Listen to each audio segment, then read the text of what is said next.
l'actualité, l'entrée en vigueur de la loi fondamentale portant révision de la Constitution. Adoptée le 29 octobre dernier par l'Assemblée législative de transition ALT, ce texte de loi est applicable maintenant. Le chef de l'État a décrété hier sa promulgation. Quels sont les changements clés consacrés dans ce texte? Les détails à suivre dans une poignée de secondes. Et puis, dans le domaine sportif, la compétitivité du football burkinabé alimente de nouveau les échanges après la lourde défaite des étalons face aux Flames du Malawi. Que faire alors pour rehausser le niveau du sport roi? En fin d'édition, l'ancien international burkinabé Boukari Ouedraogo Dipanier nous propose des solutions. Voilà pour le sommaire. Mesdames, Messieurs, bonjour. Merci de nous rejoindre. C'est officiel, la devise du Burkina Faso redevient la patrie ou la mort. Nous vaincrons en lieu et place d'unité, progrès, justice. Outre cela, la présidence du Faso devient une institution et le référendum n'est plus la seule voie pour le pays d'intégrer une confédération, une fédération ou une union d'États africains. L'Assemblée nationale aussi est désormais un canal approprié. Ce sont là les changements clés que consacre la loi constitutionnelle désormais en vigueur à travers sa promulgation hier 21 novembre par décret présidentiel, un décret qui sera publié dans le journal officiel pour son effectivité comme le prévoient les textes. Le 20 novembre dernier a été célébrée la Journée internationale des droits de l'enfant qui marque cette année les 35 ans de l'adoption par l'Assemblée générale des Nations unies en 1989 de la Convention internationale des droits de l'enfant. À l'occasion de cette célébration ici au Burkina Faso, ce sont des députés assez particuliers qui ont interpellé le gouvernement hier jeudi à l'Assemblée législative de transition ALT. Ils sont très jeunes, les hôtes du docteur Ousmane Bougouma, et justement, ils ont plaidé pour une lutte beaucoup plus accrue contre le mariage précoce et le travail des enfants. On voit tout cela avec Luc Pakbelgem. En écoutant les enfants ce 21 novembre à l'Assemblée législative de transition, les membres du gouvernement ont écouté l'avenir. Or, écouter l'avenir est ce à quoi la communauté internationale invite l'humanité à s'atteler en 2024 pour la célébration de la Journée internationale des droits des enfants. 155 enfants ont été les députés du jour du président de l'ALT pour la séance portant sur 6 questions orales sans débat. Les honorables Hélène Damiba et Adama Ouedraogo vont interpeller en premier leur ministre de tutelle. Et auprès de son Excellence, le capitaine Ibrahim Traoré, président du Faso, pour qu'il fasse appliquer les lois contre le mariage précoce. Quelles mesures ont été prises depuis pour protéger les enfants contre les mariages d'enfants? Concernant le travail des enfants sur le site d'orpaillage, quelles actions concrètes ont été réalisées cette année pour éloigner les enfants de ces lieux dangereux et leur permettre de continuer leur éducation? Nandi Somé Diallo donne des assurances sur ce qui est en cours pour mettre fin définitivement au mariage des enfants et à leur présence sur les sites d'orpaillage. Le ministère, en collaboration avec celui en charge de la justice, est dans un processus de relecture du Code des personnes et de la famille. Et une des innovations apportées par cette relecture est l'harmonisation de l'âge d'entrée dans le mariage à 18 ans, aussi bien pour la fille que pour le garçon. En outre, le ministère en charge de la question de l'enfance met régulièrement en œuvre des activités de prévention et de protection des enfants contre le mariage d'enfants. Côté santé, les 2 députés se sont préoccupés de la gratuité des soins et de la situation du projet de construction de l'hôpital mère-enfant. Alors, vous savez donc qu'il s'agit de beaucoup d'argent et son Excellence le capitaine Ibrahim Traoré, en rapport avec le fait que la santé des enfants, la santé des femmes enceintes est une haute priorité, a tenu déjà à ce que cette mesure reste d'actualité. Alors, effectivement, le chef de l'État a donné des instructions fermes pour qu'on puisse construire un hôpital mère-enfant. Et pour cela, nous sommes déjà en discussion avec un partenaire les études de faisabilité sont déjà presque terminées. Le ministre Boubacar Savadogo, représentant son collègue de l'éducation de base, de l'alphabétisation et de la promotion des langues nationales, évoquant les mesures prises pour une gratuité de l'école, a rappelé les investissements consentis pour la construction des infrastructures scolaires, la disponibilité de la cantine et des manuels scolaires et les dispositions prévues pour la prise en compte des enfants ayant des besoins spécifiques dans les écoles. Les 6 questions orales des députés du jour ont trouvé réponse satisfaisante du gouvernement qui promet mettre tout en œuvre pour la protection des droits de l'enfant. Depuis hier à 21 novembre et ce jusqu'à ce 22 novembre, sont en conclave à Ouagadougou des évêques et délégués venant des 15 diocèses du Burkina Faso, réunis à la faveur du 5e Conseil national ordinaire de l'OCADES Caritas. C'est une rencontre statutaire qui sert de cadre aux participants pour dresser le bilan des actions menées les 2 dernières années, d'analyser les nouvelles dynamiques du contexte actuel et de définir surtout une feuille de route appropriée pour un meilleur impact des réalisations au profit des personnes vulnérables les 2 années à venir. Le point de l'ouverture de cette biennale avec Amadou Diko. Dans ce contexte marqué par une crise humanitaire, l'Organisation catholique pour le développement et la solidarité OCADES a un rôle déterminant. L'OCADES Caritas Burkina développe des projets et programmes pour renforcer la résilience des populations, surtout celles vivant dans les zones à fort défi sécuritaire. Ces 2 dernières années, les interventions de l'OCADES au profit des personnes vulnérables ont plus concerné les domaines comme l'alimentation, l'eau, la santé et l'éducation. Toute personne vulnérable, quelle qu'elle soit, nous nous intéressons à sa situation. Voilà. Il y en a qui sont vraiment plus vulnérables, ceux qui sont dans les zones vraiment à risque très dur. On est allé, bon, chez moi, par exemple, Bourjanga, Titao, des zones enclavées, et chez Lugaïri et autre chose, mais ça c'est sûr qu'on a essayé d'aller vers ces populations-là, parce que là, beaucoup ne peuvent pas y aller, beaucoup n'ont pas les moyens d'y aller. Ils ont faim, ils ont soif, on ne peut pas y aller pour les secourir. Mais grâce à certains partenaires, nous avons pu aider avec le PAM et tout cela, les mêmes portés avec les hélicoptères. Et ce sont ces populations qui nous ont fait beaucoup peine. On a essayé de répondre à leurs besoins. Autrement, ceux qui sont dans les villes, il y a beaucoup de vulnérabilité en ville. On a essayé. Ceux qui se sont déplacés pour venir en ville, on a essayé de pourvoir leurs besoins alimentaires, en abri, même en éducation, en formation des jeunes, des femmes. L'ensemble de ces actions est partagé ici aux acteurs de la charité à ce 5e Conseil national de l'OCADES Caritas Burkina Faso. Une rencontre biennale pour faire le point des acquis engrangés, mais aussi parler perspectives pour les années à venir. La situation sécuritaire est citée comme difficulté majeure dans la mise en œuvre des activités. Nous essayons ensemble de le garder en face et nous allons certainement envisager qu'est-ce qu'il faut encore faire par rapport à ce que nous avons déjà fait pour répondre à ces besoins d'alimentation, en eau, en abri. Nous avons fait déjà quelque chose, et beaucoup même. Et maintenant, il faut évaluer pour voir l'efficacité et envisager encore qu'est-ce qu'il faut faire encore davantage. Et surtout à l'OCADES, il s'agit aussi de voir dans quelle mesure aider les populations dans la résilience, pouvoir se développer eux-mêmes aussi, pour ne pas être là, toujours être assistés. Donc c'est tout cela qui fera un peu, si on peut se dire, le menu de nos activités durant ces 2 jours de travaux. Né de la volonté des évêques du Burkina Faso, l'OCADES Caritas Burkina existe depuis 1998.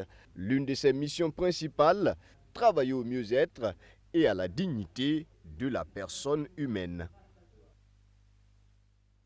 Rencontre bilan également à Pépite d'entreprise. Rappelez-vous, cela fait 5 ans maintenant que Pépite d'entreprise est entré dans le paysage audiovisuel burkinabé. Ce programme de télé-réalité piloté par la télévision BF1 promeut l'entrepreneuriat des jeunes. Hier jeudi, le comité d'organisation a fait une halte pour évaluer le projet afin de l'améliorer. Vous allez le voir déjà, le satisfecit est au rendez-vous. Vianney Bilgo, Abdourazak Traoré. 21 novembre 2024, date symbolique pour la télévision BF1. Elle marque les 5 ans du programme phare Pépites d'entreprise, une initiative dédiée à accompagner les jeunes dans la conception et la gestion de leurs entreprises avec pour ambition de favoriser leur autonomie financière et leur contribution au développement économique. Pour marquer le coup, un atelier de bilan a été organisé aujourd'hui. Il est question d'évaluer les réalisations des 5 dernières années et identifier des pistes d'amélioration pour les éditions futures. Un moment crucial pour ajuster les stratégies et répondre encore mieux aux attentes des participants. À mi-parcours, nous sommes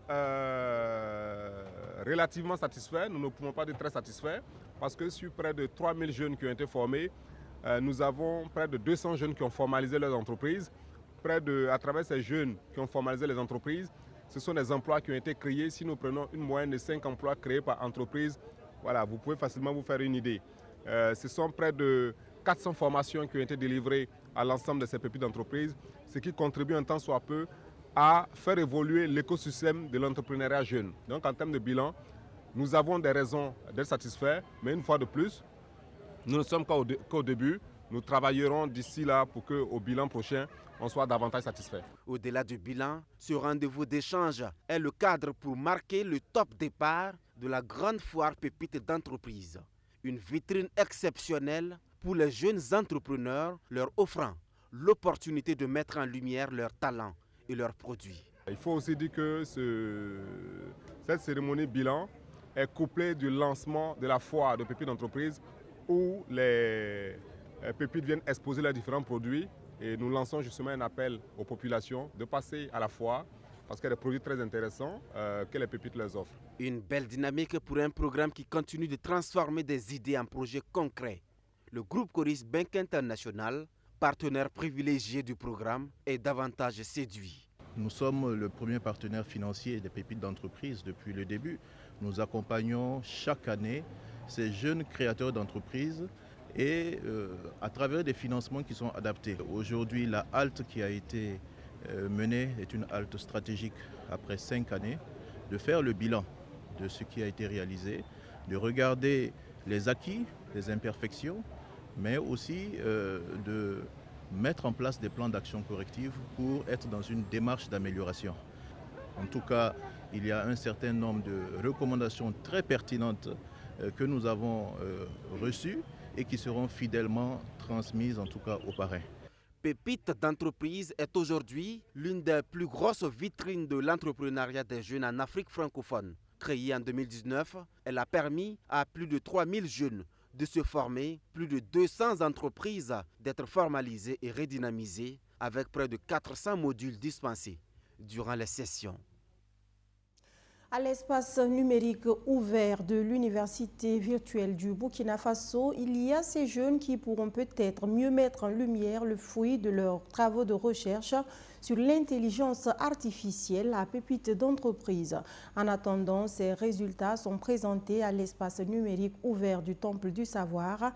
Vous allez le voir grâce aux bourses d'études octroyées par le Centre d'excellence interdisciplinaire en intelligence artificielle pour le développement Citadel. Ces étudiants ont pu élaborer des projets innovants qui répondent à des problématiques sociales. Luc Pacbelguin. Les nouvelles technologies de l'information et de la communication de nos jours font allusion aux technologies émergentes dont l'intelligence artificielle. Des étudiants ont entrepris des recherches dans le domaine sur des thématiques diverses. À l'espace numérique ouvert de Karpala, l'heure était à la démonstration de ces travaux. Ma présentation porte sur l'intelligence artificielle et la réalité virtuelle. Donc, je développe un projet qui est une application éducative en réalité virtuelle pour l'enseignement de l'anatomie avec reconnaissance vocale. Le but ici, c'est de permettre aux étudiants en médecine de pouvoir mieux apprendre l'anatomie humaine à travers un casque de réalité virtuelle où ils peuvent visualiser les modèles 3D de l'anatomie et pouvoir interagir avec ces modèles juste en utilisant la voix. Par exemple, dire au système de montrer le cœur ou bien de zoomer le cœur. Le système comprend ce qu'il dit et exécute l'instruction demandée. Notre communication d'aujourd'hui, il s'agit de parler de l'intelligence artificielle appliquée à l'énergie. Donc actuellement, je travaille sur un projet qui consiste à optimiser le rendement des modules solaires en utilisant l'intelligence artificielle dans les réseaux de neurones. Donc nous sommes dans un contexte où nous essayons de suivre la transition énergétique. Donc il serait bon d'essayer d'avoir le maximum de puissance au niveau des modules solaires pour pouvoir laisser les énergies fossiles. Donc en gros, c'est un peu le travail qu'on a fait actuellement à Citadel. Ces ingénieurs et élèves ingénieurs sont boursières à Citadel, le centre d'excellence interdisciplinaire en intelligence artificielle pour le développement a des missions qui se regroupent en 3 catégories que sont la recherche, l'innovation et le développement. Alors on a eu 3 jours de communication où on a parlé des technologies émergentes de façon spécifique. Alors le premier jour on a parlé de blockchain, ce que c'est que la blockchain, l'impact sur la société et comment on peut utiliser la blockchain pour notre pays ici au Burkina Faso. Ensuite le deuxième jour c'était l'intelligence artificielle. Même chose, hein, c'était ce que c'est et puis comment on utilise l'intelligence artificielle, quel est l'impact sur la société, pourquoi même on doit essayer de développer ce domaine d'activité-là. Et aujourd'hui, le dernier jour, c'est vraiment sur les technologies émergentes. Donc on va essayer de brosser quelques autres technologies qui sont importantes et qu'on doit avoir un œil sur ces technologies-là pour voir comment le Burkina Faso aussi peut profiter de façon positive de cela. Parmi les activités menées par Citadel, on dénombre l'analyse de l'art de la recherche fondamentale en intelligence artificielle avec une perspective locale africaine, la formation, la coordination et la démonstration. Eux s'illustrent bien dans l'apprentissage scolaire. Leur abnégation au travail a été saluée et récompensée par les autorités communales de leur circonscription d'éducation de base. Au nombre de 6, c'est désormais diplômés du certificat d'études primaires CEP de l'arrondissement 7 de Ouagadougou sont repartis les bras chargés de présents. On en sait un peu plus avec Leila Yampa. 6 élèves des écoles de l'arrondissement 7 de Ouagadougou récompensés par les autorités communales. Ils ont été les meilleurs de la circonscription administrative à l'examen du CEP session de 2024 avec des moyennes allant de 8,30 à 9,44 sur 10. En guise de récompense, ils reçoivent chacun un vélo, une tablette et un kit scolaire complet.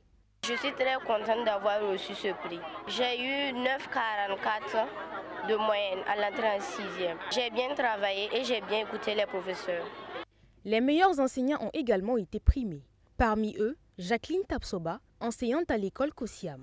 Avec un effectif de 86 élèves présentés au CEP 2023-2024, elle a fait un taux de réussite de 100%. Pour ses bons résultats, elle reçoit une moto toute neuve et une attestation de mérite. Émue, l'enseignante en vient à perdre la voix. Tout ce que je peux dire, c'est dire merci. Merci pour tout, aux organisateurs, à mon inspecteur, à tout le monde qui a œuvré pour que j'ai ces résultats. Initiée par l'arrondissement 7 de Ouagadougou, cette journée vise à célébrer l'excellence et à saluer la résilience des enseignants et des élèves. C'est une fierté pour moi, c'est une fierté que l'arrondissement, que la CEB Ouaga 7 ait pu faire un taux de succès au certificat d'études primaires, session 2023-2024, de 87,42%. L'année passée, nous étions à 71,71%. Et quoi de plus normal que nous saluions ces efforts cette année qui sont assez exceptionnels.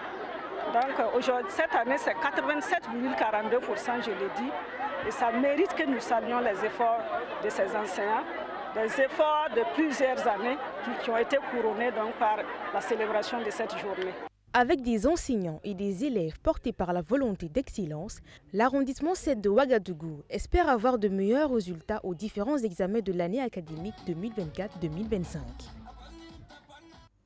L'athlète burkinabé Zambadi, surnommé le Caterpillar, lui aussi est applaudi, mais au plus haut sommet de l'État. Double champion du monde de powerlifting, ce héros rentré triomphalement au pays mercredi dernier a été reçu hier par le président du Faso, le capitaine Ibrahim Traoré, au palais présidentiel de Koulouba. Le sportif de haut niveau qui a brillé au championnat mondial de powerlifting à Moscou en Russie est allé présenter sa bonne moisson, 2 médailles en or et 1 en argent au chef de l'État. On l'écoute à sa sortie d'audience. Le chef de l'État nous a félicités. Il a aimé, il a très bien aimé de voir un Burkinabé qui va représenter son pays à l'extérieur. Et surtout, ce n'est même pas un nom pour moi, mais c'est le nom du Burkina. Arrivé là-bas au niveau de la compétition, on dit que c'est un Burkinabé. On ne parle pas de moi en personne. Sport toujours, football cette fois pour finir. Après la lourde défaite des étalons, 3-0 face aux Flames du Malawi. Le 18 novembre dernier, le débat sur la compétitivité du football burkinabé a refait surface. Pour l'ancien joueur international Boukari Ouedraogo Dipanier, il faut mettre l'accent sur la qualité de la formation pour être toujours en phase avec la haute compétition. La quintessence de son analyse dans ce reportage de Madizongo. Quelle que soit la série de victoires d'une équipe sportive, elle finit toujours par perdre une compétition. Mais au-delà de la défaite, la manière peut atténuer ou accentuer la douleur. J'ai fait mon honneur. Mon honneur dire qu'on est venu le bousculer à être... Ah non, ça je n'ai jamais accepté ça. Venir le bousculer à aller marquer bien. Il faut aimer le football. Les enfants n'aiment pas le foot. En plus de la célébrité qu'il donne, le football est une des activités les plus lucratives au monde. Si beaucoup d'enfants rêvent d'une carrière à la Lionel Messi ou Cristiano Ronaldo, leur hygiène de vie n'est pas toujours en phase avec la haute compétition. Si on dit par exemple après l'entraînement, on dit de récupérer. Tu t'as t'arrêter vous causer jusqu'à 2h du matin. Ils ne récupèrent pas. Et puis, un jour qui aime le football, les pères qui lui aiment. Après le match, là, ça perd, il va cirer. Il va enlever les petits cailloux, les choses, il va cirer, pose. C'est mort d'entraînement quand il sort, là, il aime.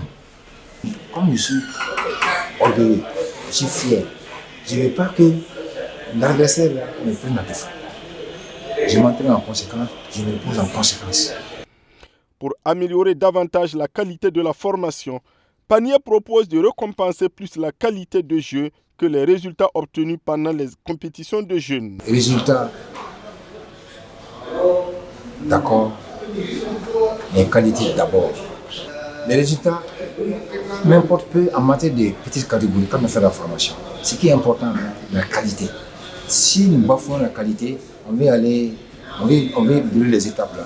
On ne va jamais réussir. Donc, pour moi, ma mauvaise condition, c'est de dire simplement là, qu'on mette l'accent sur la qualité.